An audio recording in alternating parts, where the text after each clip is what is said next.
This is the age where we have seen the biggest rise of Pan-African consciousness, because Pan-Africanism has moved beyond the idea of fighting against current white struggles, current white oppression, and has moved into a world in which there is active fight against neocolonialism. We believe that this consciousness is a way in which African states can be able to co-opt and reimagine what citizenship looks like. It means that if African nations are beginning to reimagine things like citizenship, things like who is an African and who belongs within that set, we think extending things like dual citizenship is a consistent principle which we are willing to defend. A bit of framing. First, we think when we say people within the African diaspora, we're talking about people who trace their roots back to African countries, right? So, for instance, people who know that their homeland is Africa. As the motion says, they may not be fully sure that they are specifically from this particular place, but for the mere fact that they know they are from certain African countries, we think it's okay. Number two, how do these kind of people get into those countries outside the African nations, right? Three things. Number one, two things like war, conflicts, and migration. So sometimes there are war, there are conflicts which move these people there. Two, there are things like migration usually come about as a result of terrible economic situations that force these individuals to move there. Secondly, things like generational existence. That is to say that my parents or my grandparents moved to Western countries or countries outside my domain, and that's what made me someone who belongs to the diaspora. That's what those people look like, right? Usually, these people have citizenship within their countries, or these people don't have citizenship, right? Those are the two people we are talking about. What do those people do? Number one, they usually have economic repatriation. So, for instance, they send funds to their families in their countries.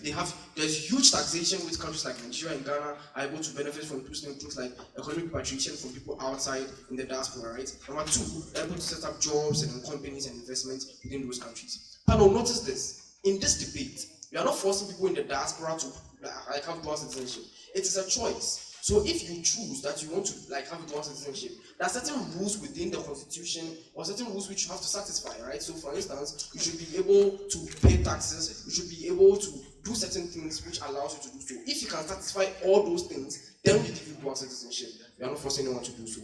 That being said, three principles I run to support this. Number one, we think it is justified to give these people dual citizenship because of the idea of Pan-Africanism and a unified struggle, right? When white people came to Ghana and then they were oppressing Africans, they called it colonialism. When they took us to their country and they are oppressing us, they called it racism. It's the same thing. What that means is that there is a persistent idea of struggles which people outside our country and people within African countries can all relate to. To an extent where that unified struggle to continue to exist, we think it is justified for us to have those people included within the African discussion as being people who belong to those African states. But the mere fact that there's a unified struggle, which is usually the definition of statehood, because notice that the definition of statehood is usually arbitrary. So for instance, the reason why we have Ghana wasn't because all Ghanaians have the same DNA or a certain kind of DNA. It was because arbitrary lines were drawn, and that's why we have Ghana, right? It means that if we are reimagining what statehood really looks like and citizenship looks like, giving both dual citizenship for the mere fact that it's consistent with the kind of struggles we face is a justified principle for us to pursue. Second principle, we think the conundrum of identity is usually a problem for these kind of people. What do we mean by this? Because the African man and the African woman in the diaspora can't fit into the states in which they are in. Why? Because the structures within that state don't include them for the mere fact that because of the color of their skin and because of where they come from, right? It means that because these guys don't fit into that particular country, they constantly have to go to a cognitive dissonance, right? This is also because within the African countries themselves, they are usually not accepted because there's no citizenship for them, right? It means that there's a conundrum of identity for these individuals. Notice that I've already established to you in my initial premise that these guys are people who have a struggle with us, which is consistent. To an extent where that is consistent on that same line, you have a moral obligation done as an African nation to be able to co-opt such people within your space, to be able to protect them from this conundrum of identity which exists. We think that's a very justified principle for us to be able to protect. The third principle, before I go on closing. Yo, Bannerman, how do you help someone with cognitive dissonance when you tell the person that you are literally stuck between these two choices? How is it not enough that you give the person one citizenship from Africa? Doesn't it solve? No, we don't think so, right? We think these individuals, there are people who choose where they belong to. So, for instance, some people who are in those countries, there are black people who are in Africa, like Western countries, who are totally totally comfortable with their citizenship, right? They are okay with those things. But there are some people who are not okay with those things, and those are the people we defend on our side. They're the ones who would want dual citizenship. So to an extent where that person knows that we accept you and that you belong within our state, we think it's a justified thing to do. We think that solves their cognitive dissonance. The reason why that cognitive dissonance exists on their side is because there is no inclusion for such people. In our world, there's inclusion and that is so. The third principle I run and why it's justified for us to do so is reparations, right? Reparations on two things. Number one, we think African nations were complicit in the things that led to those people being there in the first place. One, colonialism, right? Look, we have to be very honest with ourselves, right? White people didn't just come to Africa and then load people on ships. Sometimes, like, the colonial process had to do with African people selling other African people to the white people. It had to do with things like the traditional and chieftaincy system being lax and allowing these things to happen, right? And inability for those African nations to be able to come together and fight against white oppression. It means that African nations were complicit in things like slavery. That sent those people in the diaspora who are now facing all these problems there. To an extent where you are responsible for these things, we think it's justified in terms of principle for you to give reparations by giving them that citizenship that you deny them by taking them away. We think this is a very, very principled argument you should take note of. The second thing on principle is that they are complicit in things like migration and corruption, which lead to terrible economic situations, which lead to those people moving in the first place. To an extent where you are responsible for causing these same harms, we think it's justified in principle for you to be able to give these people inclusion. We think that's very important. But then on the final thing, why we think like elections and running for office is something which is justified on our side, we think citizenship, as I've already told you, is tied to these things. So to an extent where you give you citizenship and you can be able to vote and elect leaders, we think it's justified in principle for you to be able to run for office and be able to choose your leaders. Because we think for the mere fact that you buy into the idea that there's a shared struggle, and for the mere fact that you're able to have economic and political contributions to that particular state, we think choosing a leader is within the scope of your rights as an individual within that state. Now, impact, right? We think there are several impacts we get on our side. Number one, you are able to now redefine what it means to be African. We think for a long time, the African nation, like African nations and Pan-Africanism, need a reimagination and a co-opting of millions of people who don't feel like they belong. We think this is justified for us to do. So number two, we think there's a bigger economic repatriation, a bigger political redefinition on our side. Panel, in this debate, how do you help the people in the diaspora? It's only open government that shows why you're so proud to propose.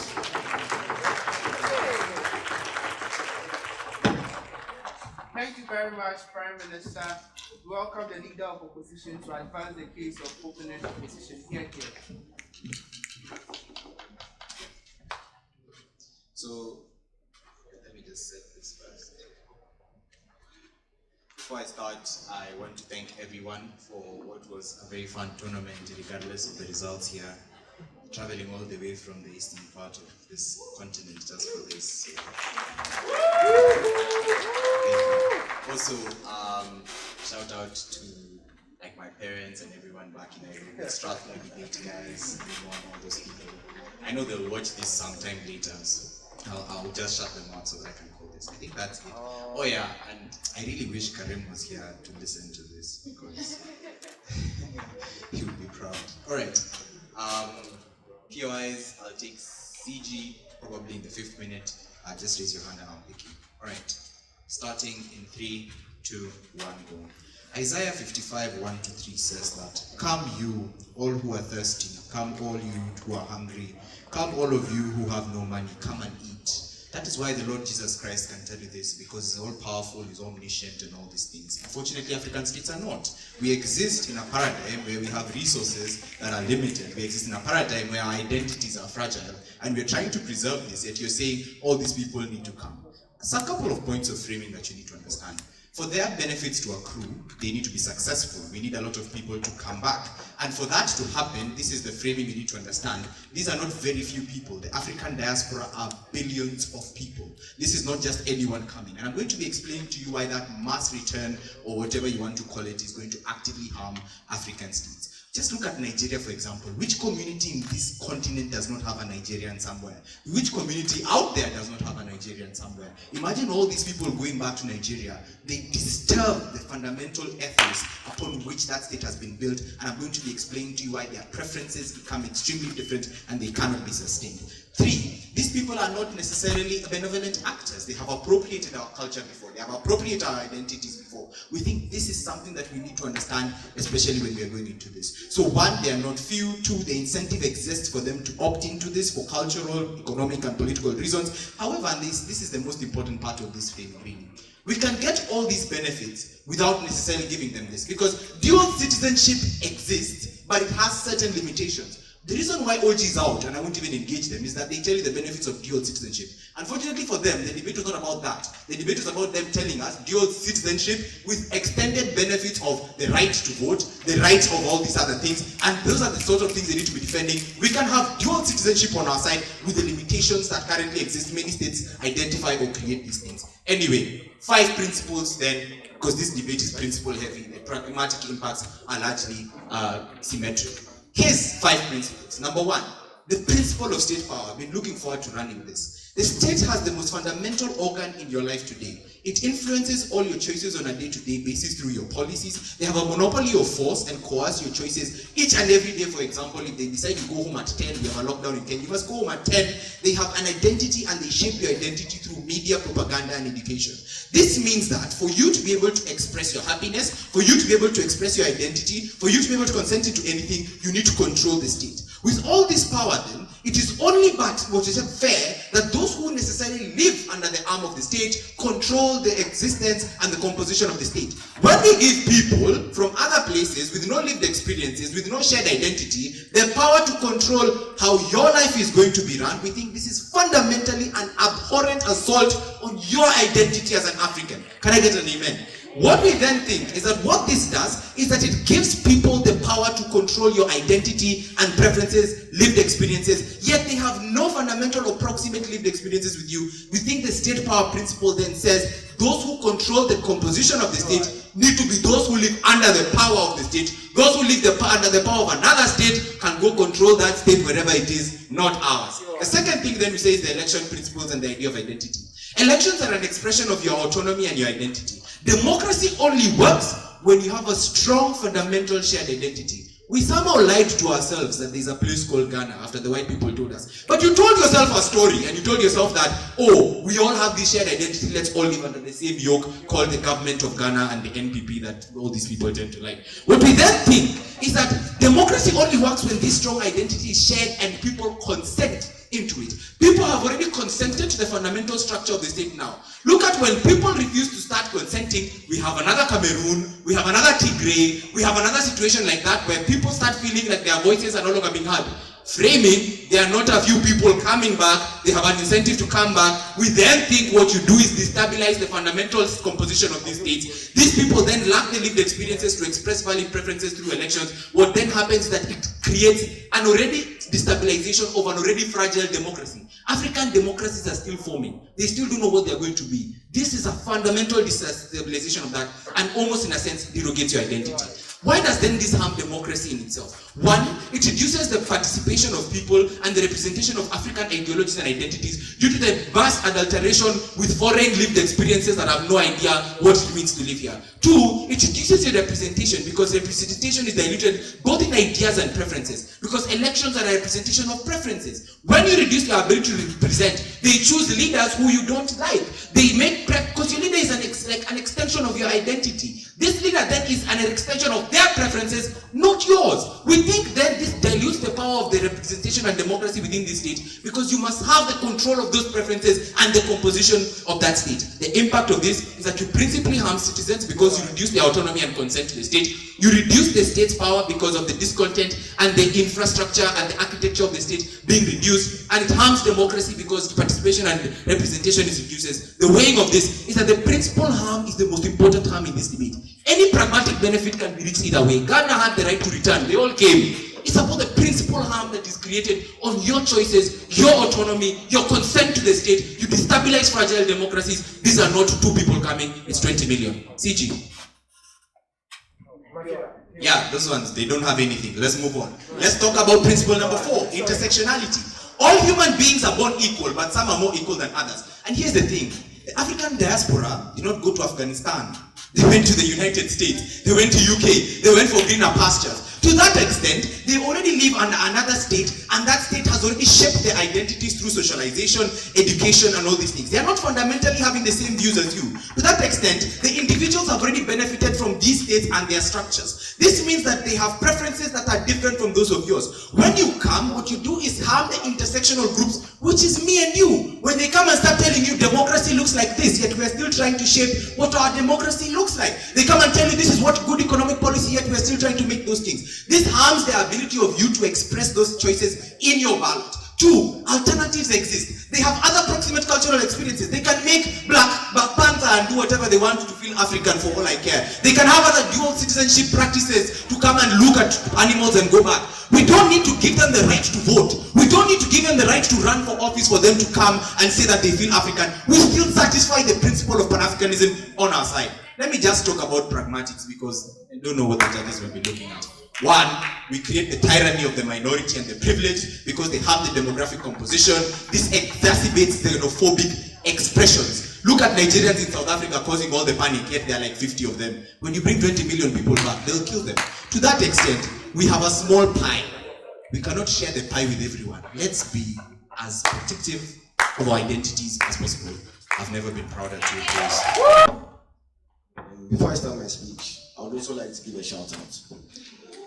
I'd like to give a shout out to all dual citizens out there that continue to face bodily harm because of the places they live in without belonging, right? Like no drama here, very serious. And I'd like to die on this hill because I'm a dual citizen myself. I think it's the most perfect debate I can have. Alright, let's begin.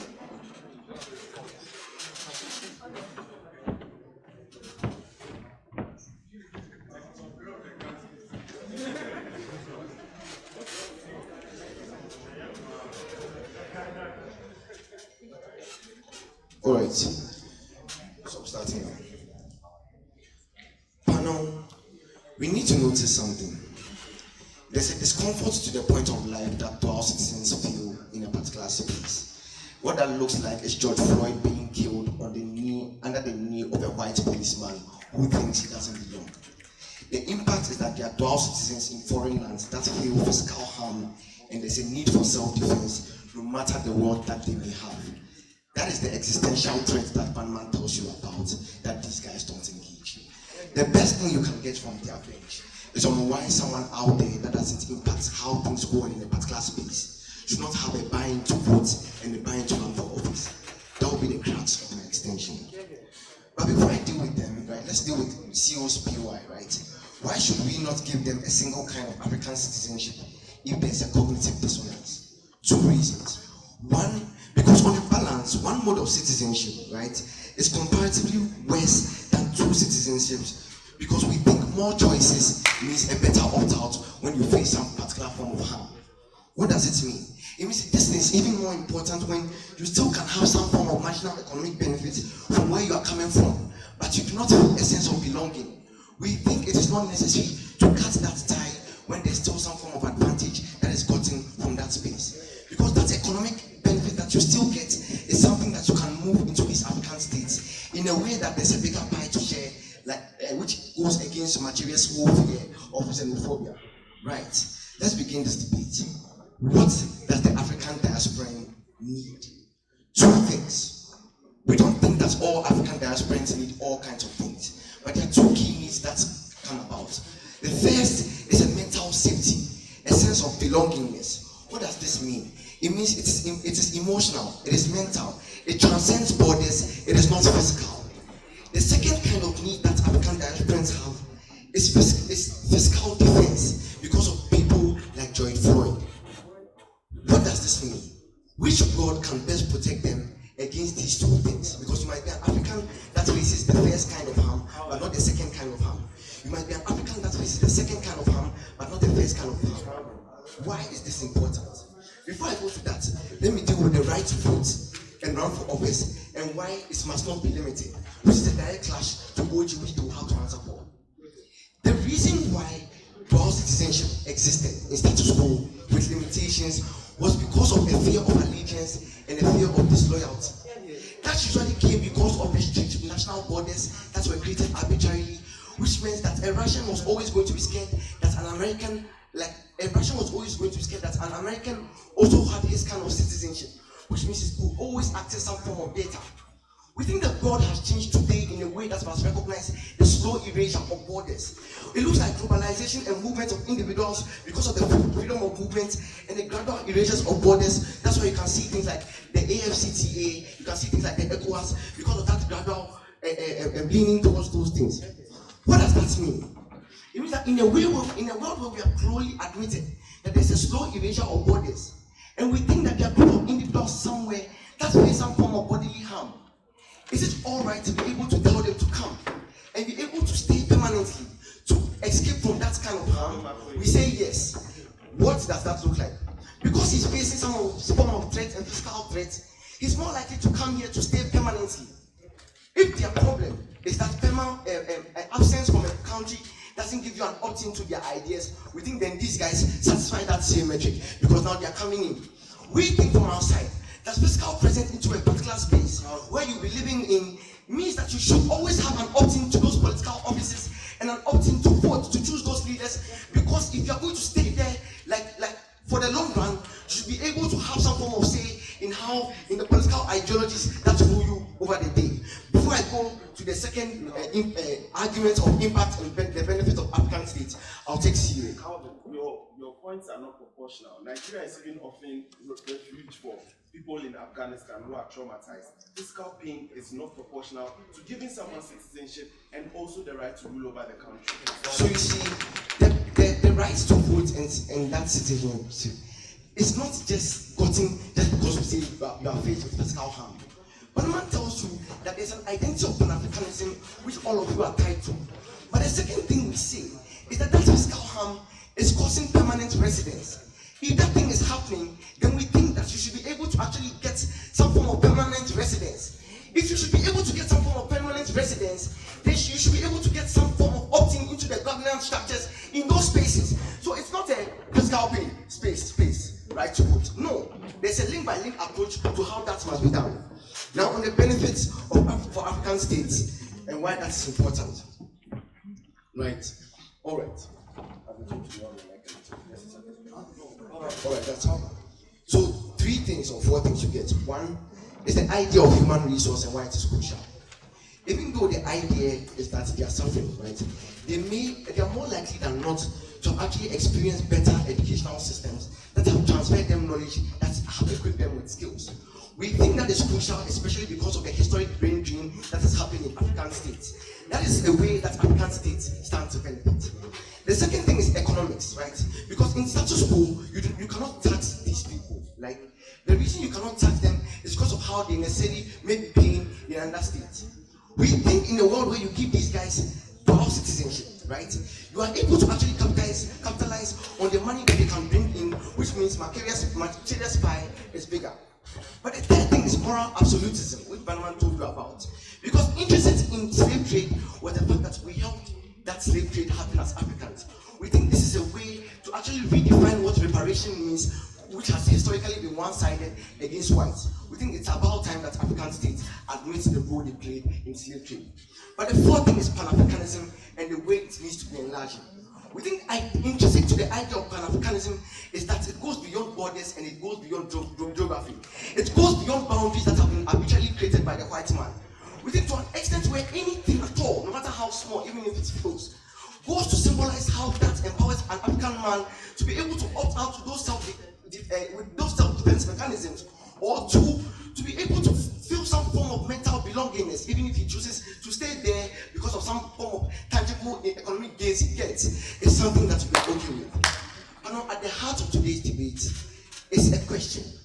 Do we critique an old principle that says that human beings can belong to 2 states and still be beneficial to those states? Do we believe that it is time for Africans to pay that price of reparation? We think yes. We're going to OG. And first off, this is good. I'd like to say a very big thank you to Eric, because he has done so much for the debate space. A lot of the people who are in the Nordics finance, for example, are people that have benefited from Eric, and me myself, like, I have benefited from that on Speech Forces, to UG, and now to an AO Finance. I'm very grateful. God bless you. Okay, so I'm going to start my speech shortly. One sec, timer.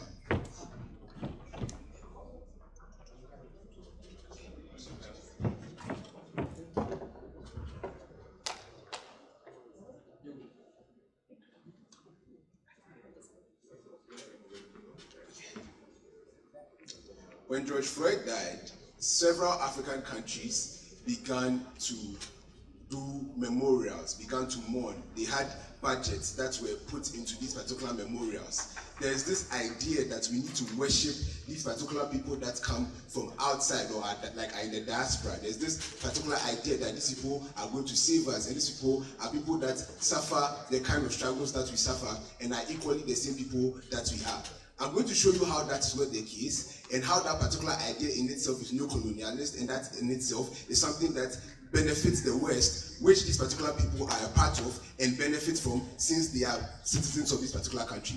But there are a couple of things in this debate. So I'm going to get, first of all, a couple of responses and then extra context and analysis from what Macharia says. So first off, let's talk about what the burdens in this debate are. Now, first off, this debate is not about dual citizenship. Dual citizenship exists. OG is out because this debate talks about dual citizenship that includes the right to vote and the right to be elected. Bannerman's entire speech does not recognize that, and I'm going to show you how body harm is not the reason why people should be allowed to become president and should be allowed to vote. It makes no sense. So let's move on to the burdens of this debate. So Gav needs to show us why, in principle, this is a good thing that brings unique benefits that cannot be achieved without this particular new policy that they want to bring into existence. Secondly, also in principle, what is the need for us to make these people have these particular benefits and rights, especially when these people are people who are mostly removed from the realities of the people in Africa, to people who mostly have different identities from us, and I'm going to explain that. And finally, people who most likely are opportunists who are trying to take advantage of this particular African countries. I'll take CG, OG are out. Moving on to the issues we get from OG. OG's entire argument in this debate is about how we need to redefine the image of an African. There's a need to redefine. First off, dual citizenship, as I've said, is not the main issue, and that is what they say they're going to do. First off, this is the problem with it, right? So, what is the link between dual citizenship and the sudden reimagination of African identity? How do you make somebody African just by making the person a dual citizen and giving the person the right to vote and the right to be elected into office? How does that in itself connect to the reimagination of what Pan-Africanism means? We don't get that from them, but that is unlikely to happen, and I'm going to show you why. As Africans who live on the continent, the fact that you think that there's a need for us to reimagine Pan-Africanism, and the basis of your reimagination is based on the idea that we need to bring people who have left or people who do not live with us anymore to reimagine our identity, is the very problem that we need to address in this particular debate. It makes absolutely no sense when you say you want to reimagine what an African means, and you say, oh, I'm going to bring people from Europe who we can identify with based on skin color, or people that have grandparents or great-grandparents who lived here thousands or 800 or 200 years ago as people that are an expression of what our identity is like. It makes no sense, right? So let's move on to the other thing that they talk about in this debate. I'm coming. They say these people have an identity crisis. Okay, let's say that is true. They have an identity crisis. They can't become people that they don't like the places they are in. He asked the question, they could just opt out of the citizenship they have, come into these particular countries and become specific citizens. At that point, we know that their allegiance, these people themselves, are people that are ready to identify with the struggles of the Ghanaian, because at best, even if I hate the fact that I'm American, when I go to the airport in America, because I have that particular US passport, the way I'm going to be treated in that particular airport is going to be different from the way the African is going to be treated. You don't have our struggles. Put your hands down. Moving on in this debate, right? So they also talk about how we need to give them dual citizenship. And that is what I said, that's not what this debate is about. Once again, if you give them dual citizenship, it is fine.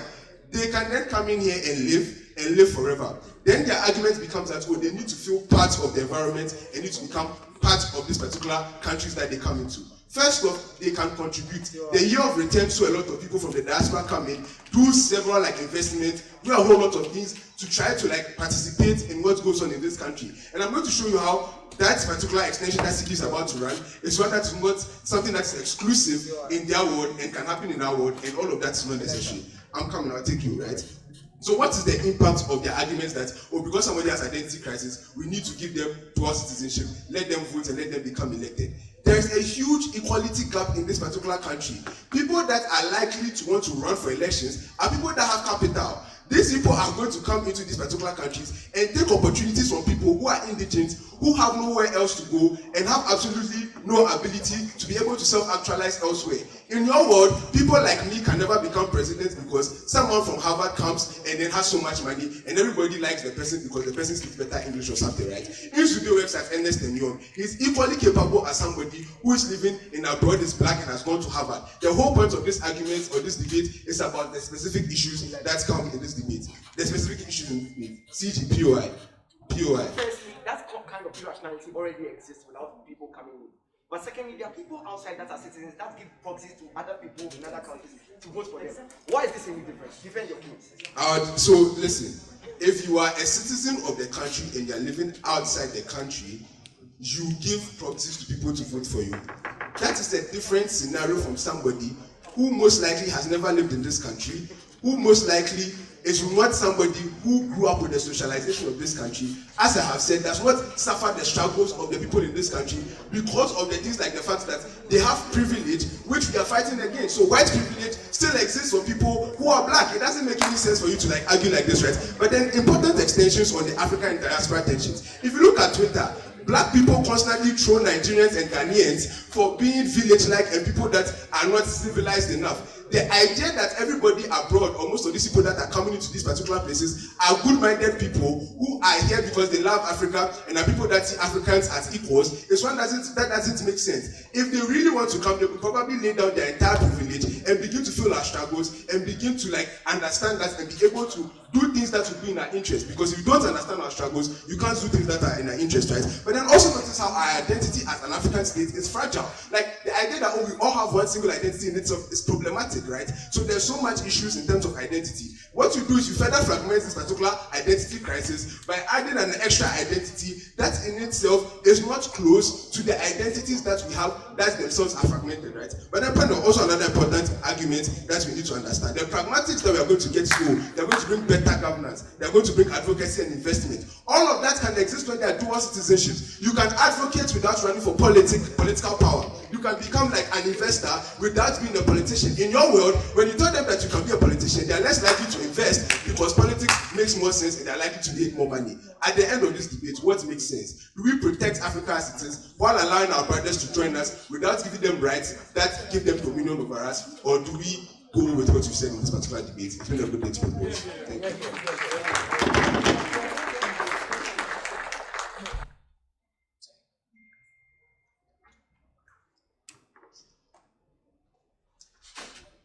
I don't really have much shout-outs to give, so to God be the glory.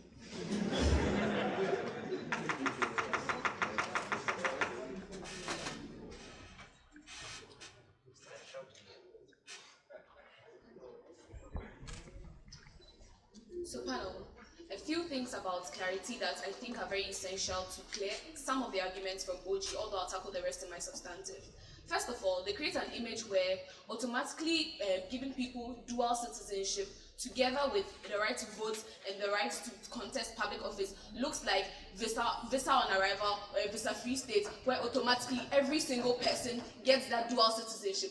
OG already shows to you how these things require processes. They require you to apply to them. So their whole issue on how there will be an overflow and influx does not really apply in today's debate. This is not a refugee situation where everybody automatically becomes a citizen. Panel notes that problem. Secondly, panel, we tell you that not every single African in the diaspora is willing to come here in the first place. The fact that they are applying for this citizenship shows one, their interest already, shows that two, they already have that wanted identity in the first place. Tackles Elisha's argument about how, well, they would probably not want to be part of the Asian community, of the African community, and how that is problematic. Relax. Secondly, panel, note how he talks about, I'm tackling like most of the arguments because it's, part of it. So they talk about how, well, there's this idea on like, there's this intersectionality fight on Twitter versus black Africans and, black Americans and Africans in itself, and how that is problematic. Panel, we tell you that this problem boils down to the extension that we have exclusively from CG. we tell you that for a very long time, there's been this whole idea of symbolism when it comes to Africanism, or like when it comes to associate people, when it comes to Africa and how people get to participate in the community. So we tell you that the idea of dual citizenship as it exists currently is too symbolic and too out of the, like, it's not enough for these people. So they tell you that, well, these people are willing to come down and they would create an influx and create the kind of problems that we have existed. Palu will show you that in a world where these people face the same economical situations because they are in these countries with you, they believe that these situations could be made much better. They should have the right to vote. We are sick and tired of the symbolism that it just carries and have like no like other benefits, or just like that kind of idea that they paint in today's debate. Palu, what do we tell you from closing government? We tell you that first of all, there's an incentive for these African states to actually extend that kind of like citizenship to just beyond having a citizenship in name, but to also have the right to vote and also have like be able to contest for like public office. Panel will show you that it is based on the fact that there's Oja has already analyzed you, sorry, how there's this growing need on like Africanism. Panel, we tell you that at a point where even the body like AU represents eradicating colonialism completely and all these kind of ideologies, it only falls in line and it's only proper intuition to go along with the same policies. We tell you that these African states are at a point where there's always this image of Africans fighting against each other and how they would always go with like external powers rather than have that unified image. We tell you that it is better for their image, it is better for the state in itself, and it's better for them to like have that kind of interest beyond what the world views of them. Yes. So 2 questions. One, you can't say that there's going to be a process here. They don't even have to satisfy the most fundamental thing, which is ancestry. They don't even have to prove they're from here. So you can't talk about processes. Secondly, to that extent, they can already invest and do all these things without running for office. You don't have to show us like they can do these things. They already do. Prove why they have the right to vote. So you have an inconsistency there in yourself when you say that there's already dual citizenship existing. It is the same process regardless. The point here is, why do we want them to have the extra ability to vote in the spaces that they are in and the ability to contest for office? Second framing, like second extension that you get from us exclusively. Panel, there's this general idea that the problems within a country can only be solved by the people in the country who are natives. Panel, we tell you that this is very problematic. At the point where these people have spent time in the country, identify with the people, and want to be part of the citizenship, it is very problematic for you to exclude them when they're like there's this potential of them actually contributing to the space. We tell you that that whole idea is backward, and we do not support it. We prefer a situation where you give them the opportunity to actually run for this. Now the whole question on allegiance and how it is very problematic because while it's part of the country, they have an ability to control the states and how they are like they would be highly influenced. Panel, we tell you that at the point where they manage to convince the natives, they manage to convince the people, it is only free and fair, and it is based on their ability to actually win the elections. We cannot automatically assume that they would win these positions once they are running from them like OO tries to do. Panel, note that. Panel, we tell you again that that kind of idea in itself is backwards, and we not support it because there should be an opening for like different views and different ideas to support this. Now, why does it have to come with a dual citizenship in itself? Panel, we tell you that at the point where these people have different views. Now, note that in Macharia's framing, he talks about how the state controls you and has the ability to control your image and has the ability to control your propaganda. We tell you at the point where these states in itself have the power to do that, it is only fair for there to be different views and different opportunities to like break that kind of control, because that kind of control is too problematic for the kind of world that we live in. This is not an autocratic scheme, or this is not like an absolute autocratic world. When Macharia already shows you how it would affect democracy, so we all understand that it happens in a democratic setting. So now Macharia's arguments on how there's no shared identity and all other things. Panel, I've already shown to you how these people have already established the idea that they want to be part of these communities. They already established that, they've already applied for the dual citizenship. They deserve to be part of the community. They deserve to contribute to it just beyond the words of advocacy, like Elisha says, just beyond the symbol of you being a part of the community. We think that at a point where they contribute to it, they are part of the community, they suffer the same circumstances, they deserve to be to have those kind of rights. Panel, that is very important. Panel, also note how these people in themselves face oppression of like various levels from wherever they come from or wherever they are. Why OG tells you about like the idea of them having shared like paint and other things. Panel knows that this is very important. So Macharia's idea of how they would cause unrest and they would possibly overturn the government or overturn and lead to civil unrest cannot exist. Why? Panel, because these are people who have faced the same kind of oppression. They know how it feels to like be in those kind of situations. So they are less likely to cause that kind of uproar, and it's very problematic to come from OO on that level. Panel, what have we shown to you? We've shown to you that like the African states in of themselves need to go beyond the whole symbolistic idea of like inclusion and has to actually do something about it. It better builds the identity, better builds the AU Pan-Africanism that OG already preached about. We believe that this like are better alternatives and better solutions. Proudly closing government. Thank you very much, member of government. And our closing opposition is going to be the most relevant theme in today's debate and on the opposition bench as well. Would go beyond superficiality, would go beyond things like, well, population will increase because 20 million people are coming. Would go beyond superficiality by exclusively focusing on things like voting and as we got some of these guys. They might not even be voted in, so your concerns about these guys coming in and then ruling our government or them not having the ability to do so or what have you could easily be thrown out because you focus on things like voting exclusively. Our case, one, engages in terms of principle, the principal arguments that we get from these guys that were largely neglected by opening opposition, and I'll give you more on what is best for Africans, what is best for the diaspora. Okay, first extension in today's debate, exacerbation of harms for Africans in the diaspora, and how that directly responds to their principal argument.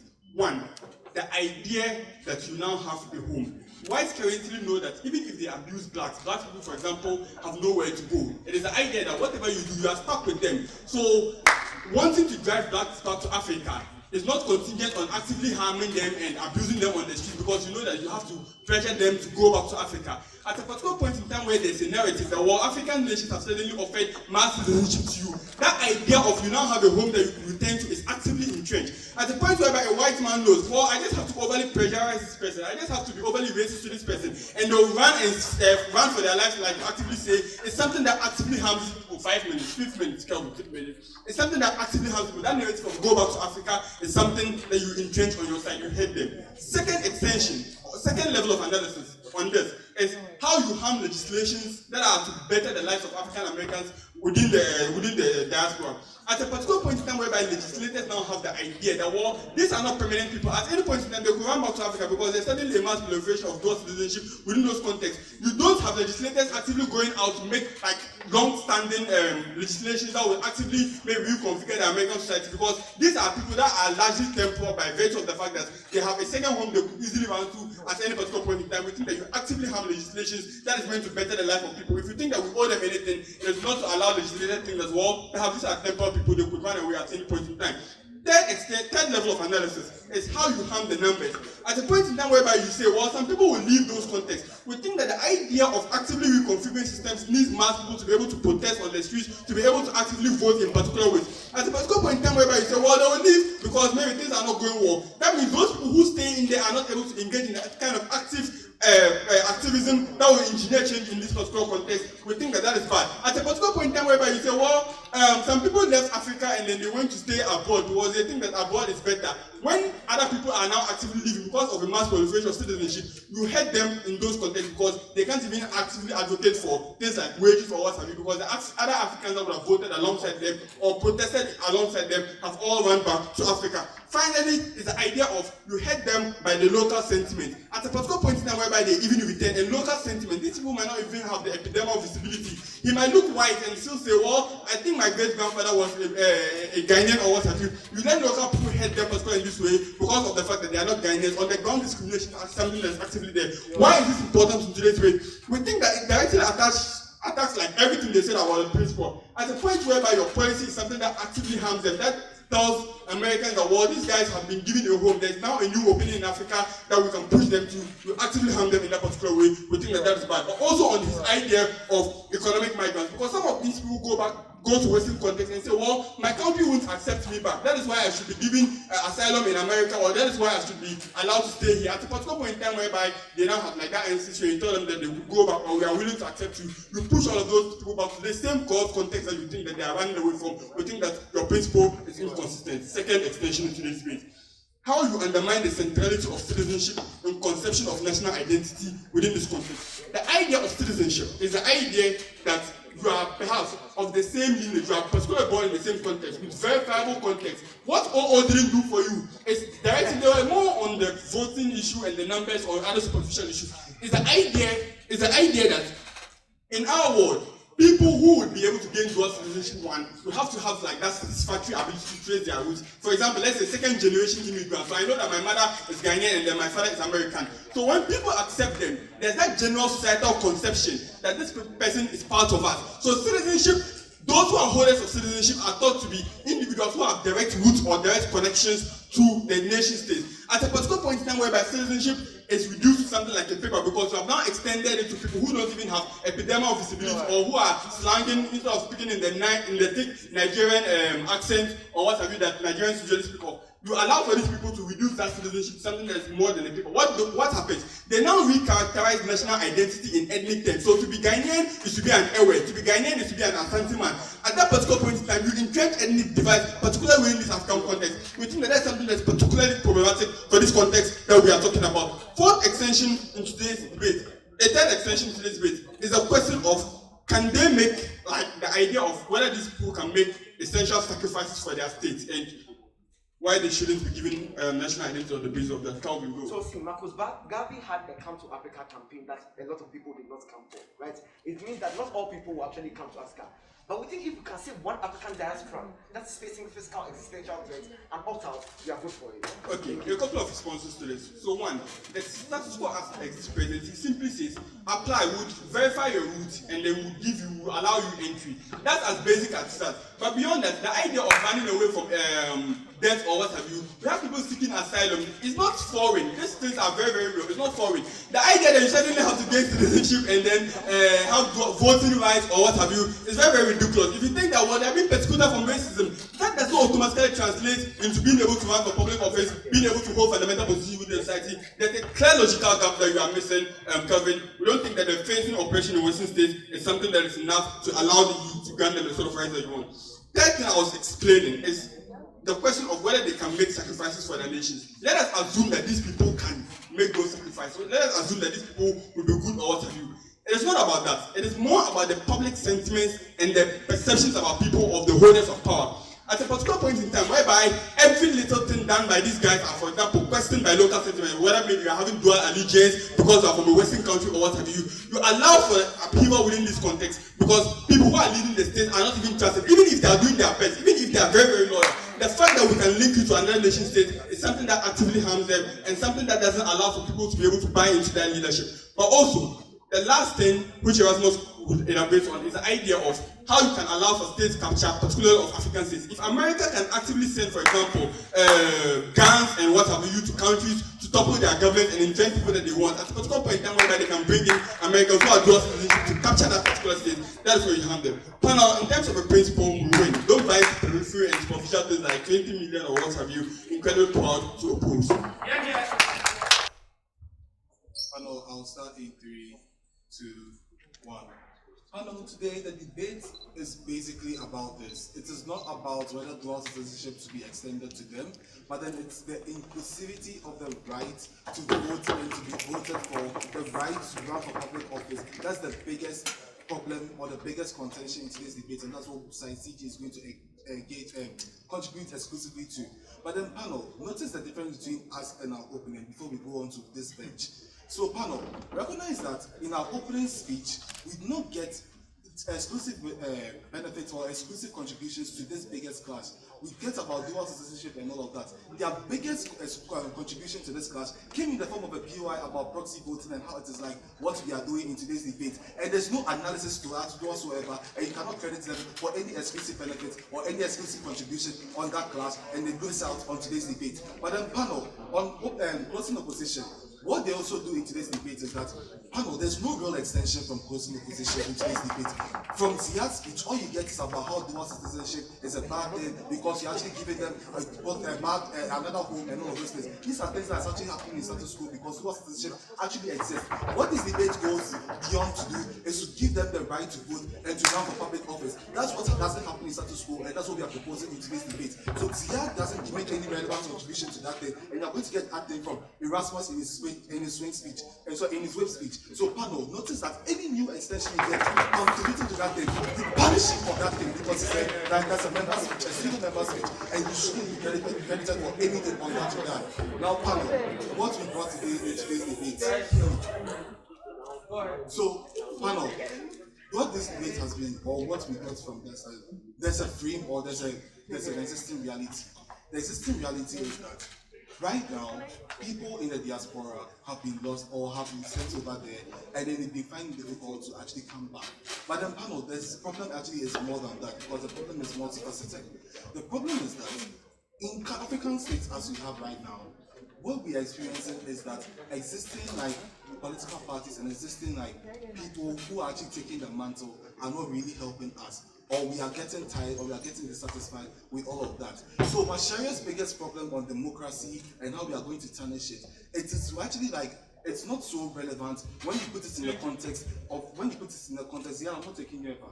So when you put it in the context that, well, the people in the democracy that we are existing right now do not like that democracy. So how best do we solve that democracy?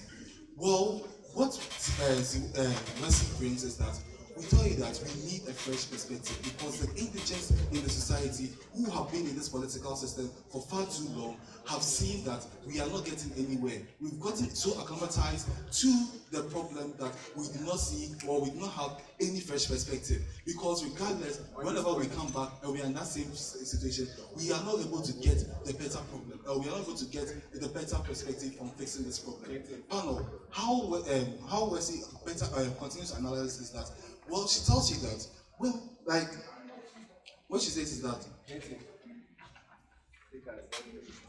what she says is this, well, the problem is this, the people have come, and then these people have actually lived outside in the diaspora for 400 years, which opposition belt actually agrees to. That means that they have lived in different worlds where they have been able to appreciate and see how things are done differently from how things are actually done in African states. So what you get is that what they have seen, the knowledge and experience that they've gotten from that so far, they come into the African, they come and then they are able to get them. What makes them different from someone, because I know that their POI is going to be on this, their house similar, let's see, they are really, they are thinking that's high level. What they're going to say is that, no, I mean no offense whatsoever, but what they're going to say is that, well, we've also had people who have gone to live outside the country, and then they've also lived there for quite a period, for a long period of time, and then they've come back and decided to help. But then what exclusive benefit you get from those people who have actually lived there all their life is that they have been exposed to that place. That's they have been they have an identity that is deeply rooted in that new environment. But then they decide that they want to come back and to come and help us. Because recognize that inherent in the system or in this method that we're providing is that these people actually want to help. But then essentially, what you also have to understand is that when these people have actually gained this knowledge and experience and then deep-rooted identity, this change in identity or this wrong identity that they see as a problem is what is actually going to help in discovering new ways of actually solving existing problems. Yes. So unlike CEO that is trying to solve racism in America, we have a question here. These people have different preferences and conditioning. So for example, the LGBTQ bill, people who've been socialized in a Western liberal democracy, when they come, will they vote against? But more importantly, they have an incentive to come. They are losing nothing. So you can't say they're not going to come. They're going to come in numbers because there's no trade-off. Engage that. You see, with Macharia's speech, or what we get from the opposition bench is that they first of all tell us that these people do not want to come because it's living hell and they value their US citizenship and all those kind of stuff. But then they come and tell us that, well, they're going to come in their numbers anyway because it's a free country and all of that. How do you resolve this inconsistency? We do not get that from their side. But then, to answer that question, what we tell you is that these people haven't lived, these people wanting to come doesn't mean that we are just going to open the floodgates for them, because like right now, when we say that you are going to bear the citizenship and you are going to run for public office, that means that there's more duty and responsibility on you. And then this is a core duty, and this is a core responsibility. That's the filtering filter that's going to make sure that the people who are coming are genuinely wanting to come to help. But then panel, another problem is that they tell us that these people actually thrive, or there's an existing narrative that they always want to exploit the African community. They see the African community, like the African community as villages and all of those kind of stuff. Panel, engagement to that. So first of all, like the homeless, like that's engaging CEO, they tell, like the homeless problem isn't solved. But then more extensively, what you get is that they need to change the narrative, because right now there's a more filtering, or more filter is that they need to actually change the narrative. So when they're able to come, we give them the right to vote and then to run for public office, and they're able to create the change that actually uplifts Africa. That's how they change the narrative, and that's a bigger incentive for them to come and help Africa. So panel, what we get essentially in our world is a better narrative where we get people, foreigners, or like diaspora people who are actually part and parcel of us because of like their past ties. They come and then they help Africa develop and grow and change that narrative that they already have, that bad narrative that they already have, and like essentially like make Africa a better place. Vote for us in your deliberation. Thank you. Thank you very much, government. Welcome the opposition whip to end today's debate for us.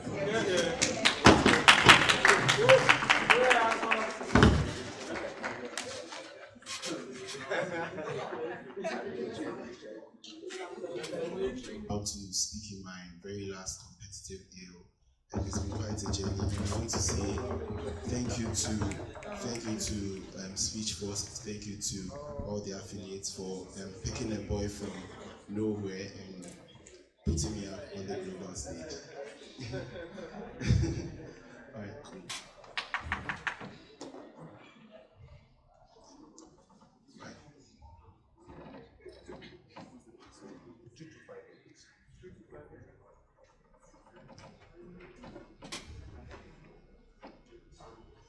The extent to which this policy works is not as minimal as CG wants to put it or OG wants to put it. The level of activation is large scale and visceral. It is a clarion call, a very bold statement embodying national policy, and that is why it is visually different from the world in which they imagine that dual citizenships do works. What it does is that it concedes to all the conditions which exist within the diaspora and violates the current opt-in options that exist. That is to say, it pushes people to the point where this becomes a viable option, right? Something that could change their minds. Like, for example, if I leave America, I'm no longer going to be able to be president or to be able to vote or whatever that it is. It makes those options live, right? And that is why the argument of cognitive dissonance is very funny. Because when someone is faced with cognitive dissonance and can't choose between two options, or is conflicted by the very identity that he can't opt into, it doesn't help to provide more options. More options expands cognitive dissonance. This is psychology 101. 2, this impacts their ability to also better their systems, and that's why we win from closing opposition. Because the very reason why these guys go onto the streets to protest within America is because they are telling them that we are Americans too. We deserve all of these things. To the very point that this is affected, we say their conditions are worsened in much more ways. It means it violates their rights to picket, to protest, to vote in most of these nations. The basis of all of these things has been that we are Americans on a very principled level. And the reason why these snaps won't work is because just the idea that you're a dual citizen or the fact that Africa introduces this does not mean that this becomes a ripple measure that goes on throughout the world. What that means is that it doesn't automatically then mean that in America you can also hold dual citizenship and vie for presidency. And it's funny, 2 speakers, you don't hear that from them till these guys, right? What that means is that principally you cannot vote within America. That means that those who stay within those places, or those people who choose those things, you do not have your Barack Obamas. You do not have Republicans trying to cut these kind of voters, because you guys are not Americans, right? That's why we extensively win, and that's why I've been good at this job for so long. We extensively win. Why? Because at the very point where we prove to you that marginal harm is being done to people who reside in these areas that affects everything that goes on from these guys' side. That means the whole songs of Pan-Africanism, let's come together, let's do kumbaya, is eroded and is removed when large swaths of them are very unhappy in the positions in which they are in. The second part of that you need to recognize is how this puts a very coercive force on those who do not choose Africa, those who do not necessarily want to go. It pushes them to be able to choose that, right? By this number of options. First of all, we think that it legitimizes the idea, especially from the very principle of fiscal harm, legitimizes the idea that physical harm is an excuse for you to be able to escape. Once that is legitimized, it is more incentive for you to increase abuse, to increase racism, because it's likely to push them out. The second thing it does is that it puts premium on citizenship within those countries. One, that means that there's exclusion in terms of legislation, right? I've already told you that in principle this works. But secondly, it creates a lack of a going concern on behalf of these citizens. The ability that one day they will be able to leave means that we should not have the foresight to be able to plan for them. This puts them in much more jeopardy. And I know you're excited, but calm down. 3, reparations are delegitimized. The idea that Africans are complicit in some form of slavery is a lie from the pits of the KKK hell. One, the principle is that there were certain people who violated our spaces, created a system that created incentives for African chiefs to be able to sell people, that had farms within the diaspora, within America, that shipped people out of it. That does not put liability on us to be able to create a whole state and all of the principles which they talk about. To the extent that we are complicit, we say we are fine saying you can come back home and you can still be able to identify with us, right? We think that's the only thing we are culpable for, even to the extent in which they prove that is identity, right? Let's move on. 2, I'm sorry, I'm coming. 2, let's move on to a couple of things. These guys say there's resources, brain drain, and an inability to tax them, so let's bring them back and tax them.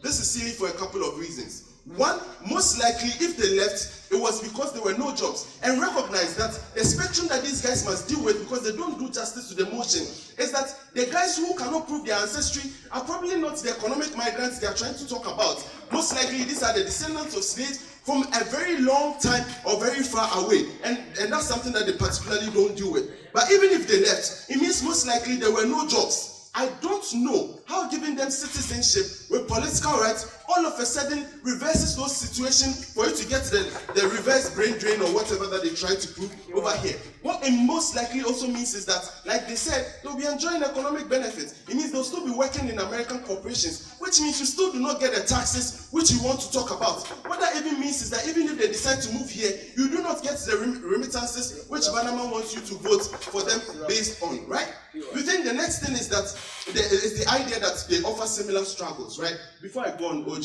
So, Erasmus, your biggest case is that asylum still exists for these people. The problem with asylums is that you force them to be in a space where they don't have an opt-in. That is the solution we provided you with when we said dual citizens should have a right to vote in the spaces where they are forced to exist in permanency. Engage that case, Erasmus. Bannerman, Kalvin, like really think twice about your POI. We have similar struggles that unify us, and therefore they can vote and then rule.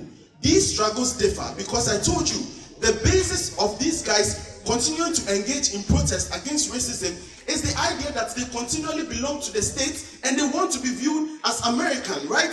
These have widespread impact in creating a wedge between those societies. Apart from if you don't vote for anything, the principal engagement that they are excluded from those American societies where they can't be able to have an impact should be able to convince you to vote for us. But let me deal with the problem of asylum, which comes from these guys' side.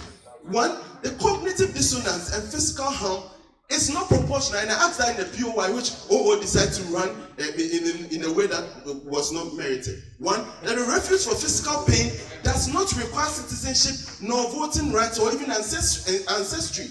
That means that even Nigeria can provide asylum to Afghan citizens in most of these instances. But it is even better in our world where they are able to be identified with us. Refuge then means that you are shielding yourself away from harm in most of those instances. It doesn't take away your ability to be able to demand for better conditions in most of these countries, right? But you do not Give someone who is facing cognitive dissonance more choices to make. In most cases, the reversal of citizenship to become African is the only solution for these guys, which they do not defend. To the extent that these guys are able to offer Western solutions in most of these instances, that means that this is something that's likely to cause friction within those kind of societies. Proud to win from closing opposition. Thank you very much, Opposition Whip, and thank you all for a very engaging debate. Oh, another round of applause for them, please.